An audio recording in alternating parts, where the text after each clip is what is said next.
পুরোদমে বিশ্বে এখন যুদ্ধের এক ডঙ্কা বাজছে। যুদ্ধের আগুনে এখন থমথম করছে পুরো বিশ্ব। জানিয়ে দিব আমাদের হাতে থাকা সর্বশেষ গুরুত্বপূর্ণ আপডেট, আন্তর্জাতিক সংবাদ। মধ্যপ্রাচ্যের 6 দেশকে হুমকি ইরানের, যুদ্ধের সংখ্যা, যে কোনো মুহূর্তেই তৃতীয় বিশ্বযুদ্ধের মুখোমুখি হতে পারে বিশ্ব। জানিয়ে দিব এ বিষয়ে একটি বিস্তারিত প্রতিবেদন।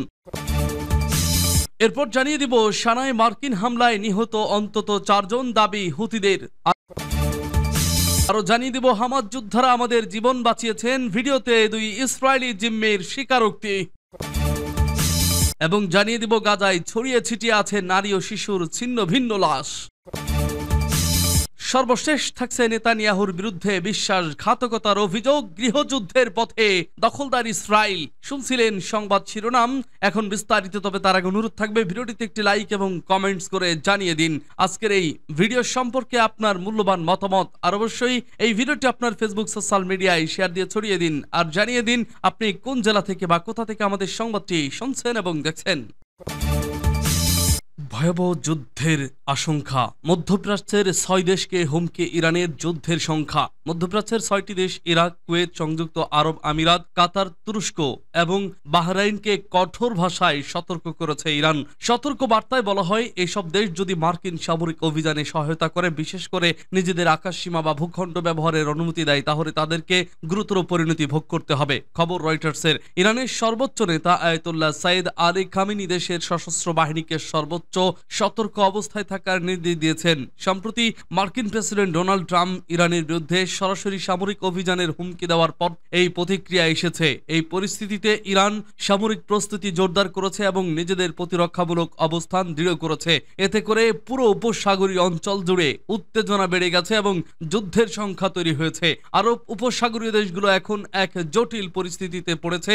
একদিকে তারা যুক্তরাষ্ট্রের ঘনিষ্ঠ মিত্র, অপরদিকে মার্কিন হামলায় সহায়তা দিলে ইরানের প্রতিশোধের ঝুঁকিও আছে। এই অঞ্চল বিশ্বব্যাপী জ্বালানি সরবরাহের জন্য অত্যন্ত গুরুত্বপূর্ণ, তাই এখানকার প্রতিটি সিদ্ধান্ত আন্তর্জাতিকভাবে প্রভাব ফেলতে পারে। এদিকে ট্রাম্প প্রশাসনের সরাসরি আলোচনার প্রস্তাব প্রত্যাখ্যান করলেও ইরান জানিয়েছে তারা ওমানের মধ্যস্থতায় পরোক্ষ সংলাপ চালিয়ে যেতে চায়। এক ইরানি কর্মকর্তা রয়টার্সকে বলেন, পরোক্ষ আলোচনায় আমরা জানতে পারবো যুক্তরাষ্ট্র আদৌ একটি রাজনৈতিক সমাধানে আগ্রহী কিনা।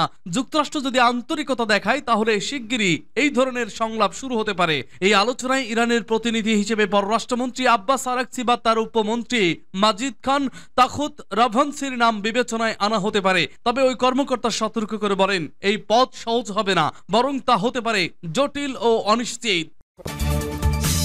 সানায় মার্কিন হামলায় নিহত অন্তত 4 জন, দাবি হুতিদের। ইয়েমেনের হুতি গোষ্ঠী জানিয়েছে রাজধানী সানায় যুক্তরাষ্ট্রের বিমান হামলায় অন্তত 4 জন নিহত হয়েছেন। রবিবার চালানো এই হামলায় একটি বাড়ি ধ্বংস হয়ে যায় এবং নারী ও শিশু সহ আরো 20 জন আহত হয়েছেন বলে স্থানীয় সূত্র জানিয়েছে। ইয়েমেনের স্বাস্থ্য মন্ত্রণালয় জানায়, সানার বানি মাতার জেলার আল জাবাল আল আসওয়াদ এলাকায় মার্কিন যুদ্ধবিমান 3টি পৃথক হামলা চালিয়েছে। তবে এসব হামলায় ঠিক কতজন হতাহত হয়েছেন তা এখনও নিশ্চিত নয়। এর আগে হুতিরা জানিয়েছিল উত্তর ইয়েমেনের সাদা প্রদেশে যুক্তরাষ্ট্রের বিমান হামলায় অন্তত 2 জন নিহত এবং 9 জন আহত হয়েছে। হুতিদের আল মাসিরা স্যাটেলাইট চ্যানেলে সম্প্রচারিত ফুটেজে দেখা গেছে একটি 2 তলা ভবন হামলায় পুরোপুরি ধসে পড়েছে। ইসরায়েলের গাজার যুদ্ধ চলাকালীন ফিলিস্তিনিদের প্রতি সংহতি প্রকাশ করে হুতিরা রেড সাগরে শিপিং লাইনে হামলা শুরু করলে মার্কিন প্রেসিডেন্ট ডোনাল্ড ট্রাম্পের প্রশাসন ইয়েমেনে বিমান হামলা জোরদার করে। এরপর থেকেই ইয়েমেনে হুতি অবস্থান লক্ষ্য করে একের পর এক হামলা চালিয়ে যাচ্ছে যুক্তরাষ্ট্র।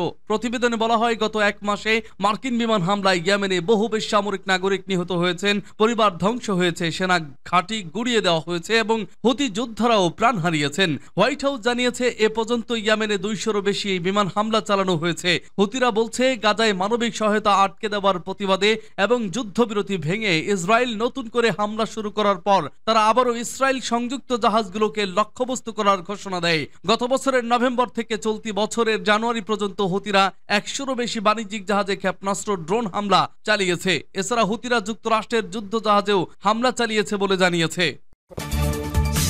হামাস যোদ্ধারা আমাদের জীবন বাঁচিয়েছেন, ভিডিওতে 2 ইসরায়েলি জিম্মির স্বীকারোক্তি। ফিলিস্তিনি স্বাধীনতাকামী সংগঠন হামাসের সামরিক শাখা আল কাসাম ব্রিগেডস শনিবার 2 ইসরায়েল বন্দীর একটি ভিডিও প্রকাশ করেছে।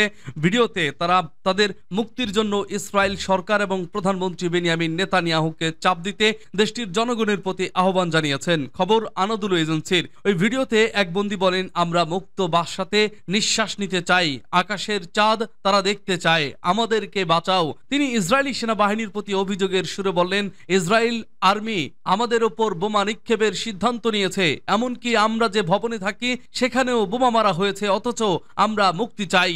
এই বন্দী আরো বলেন, হামাস যোদ্ধারা আমাদের জীবন বাঁচিয়েছে, তারা বোমার কবল থেকে রক্ষা করে আবার টানেলের ভেতরে নিয়ে এসেছে আমাদেরকে। তিনি বলেন, 30 মিটার মাটির নিচে টানেলের মধ্যে আমরা অবস্থান করছি, এখানে কোনো সূর্যের আলো নেই। এই বন্দী ইসরায়েলিদের প্রতি ঐক্যবদ্ধ হওয়ার আহ্বান জানিয়েছেন। দেশটির সরকারকে বন্দী মুক্তির ব্যাপারে চাপ দিতে বলেছেন তিনি। আরেক বন্দী বলেন, তোমরা সরকারের কথা বিশ্বাস করো না, তারা তোমাদের বলছে যে তারা হামাসকে চাপ দিচ্ছে, কিন্তু আসলে তারা বোমা হামলা ছাড়া কিছুই করছে না, এমনকি এতে আমরাও আহত হচ্ছি। ভিডিওটির শেষে লেখা দেখা যাচ্ছে, কেবল যুদ্ধবিরতি বন্দীদের মুক্তি দিতে পারে। ইসরায়েলের ধারণা এখনো গাজায় প্রায় 59 জন ইসরায়েলি বন্দী জিম্মি রয়েছে, যাদের মধ্যে 24 জন জীবিত, আর ইসরায়েলের হাতে বন্দী রয়েছে প্রায় 9,500 ফিলিস্তিনি বন্দী। 2023 সালের অক্টোবর থেকে ইসরায়েলের সামরিক হামলায় গাজায় 50,600 জনেরও বেশি ফিলিস্তিনি নিহত হয়েছে, যাদের বেশিরভাগই নারী ও শিশু। গাজায় যুদ্ধাপরাধ ও মানবতা বিরোধী অপরাধের দায়ে নেতানিয়াহু তার সাবেক প্রতিরক্ষা মন্ত্রী ইয়োভ গ্যালান্টের বিরুদ্ধে গত নভেম্বরে গ্রেপ্তারি পরোয়ানা জারি করেছে আন্তর্জাতিক অপরাধ আদালত আইসিসি। আন্তর্জাতিক বিচারক আদালতে ইসরায়েলের বিরুদ্ধে গণহত্যার মামলাও রয়েছে। সূত্র খবর আনাদুলু এজেন্সির। গাজায় ছড়িয়ে ছিটিয়ে আছে নারী ও শিশুর ছিন্ন ভিন্ন লাশ।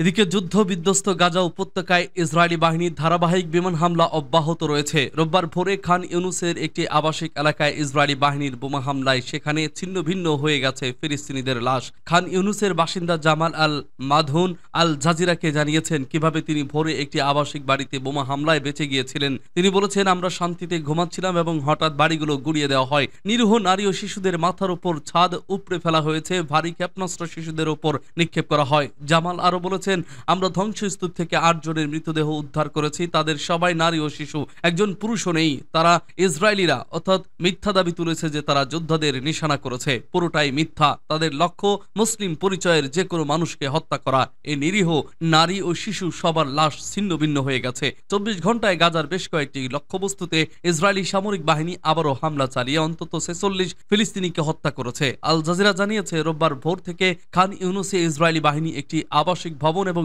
বাস্তুচ্যুত লোকদের আশ্রয় দেওয়া একটি তাঁবু লক্ষ্য করে হামলা চালানোর পর থেকে খান ইউনুসে কমপক্ষে 9 জনের মৃত্যুর বিষয়টি নিশ্চিত হওয়া গেছে।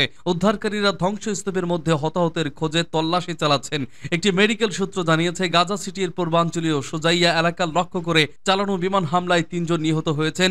একই শহরের জেইতুন এলাকার আইন জালুত স্কুলের কাছে একটি বাড়িতে ইসরায়েলি বিমান হামলায় আরো 2 জন নিহত এবং বেশ কয়েকজন আহত হয়েছেন। খান ইউনুসের পশ্চিমে আল মাওয়াসিতে বাস্তুচ্যুতদের আশ্রয় দেওয়া একটি তাঁবুতে ইসরায়েলি গোলাবর্ষণে এক ফিলিস্তিনি শিশু নিহত এবং বেশ কয়েকজন আহত হয়েছেন। খান ইউনুসের পূর্বাঞ্চলীয় আবাসন আল কাবিরায় আর্টিলারি গোলাবর্ষণে আরও একজন নিহত, 4 জন আহত হয়েছেন। প্রত্যক্ষদর্শীদের মতে ইসরায়েলি বাহিনী দক্ষিণ গাজা উপত্যকার উত্তর রাফায় আবাসিক ভবন ধ্বংস অব্যাহত রেখেছে। এদিকে ইসরায়েলি সেনাবাহিনী বলছে, নতুন একটি সামরিক করিডর প্রতিষ্ঠার জন্য দক্ষিণ গাজায় অভিযান শুরু করেছে সেনারা। এই করিডর প্রতিষ্ঠা করা হলে রাফা নগরী উপত্যকার অন্যান্য অঞ্চল থেকে বিচ্ছিন্ন হয়ে যাবে।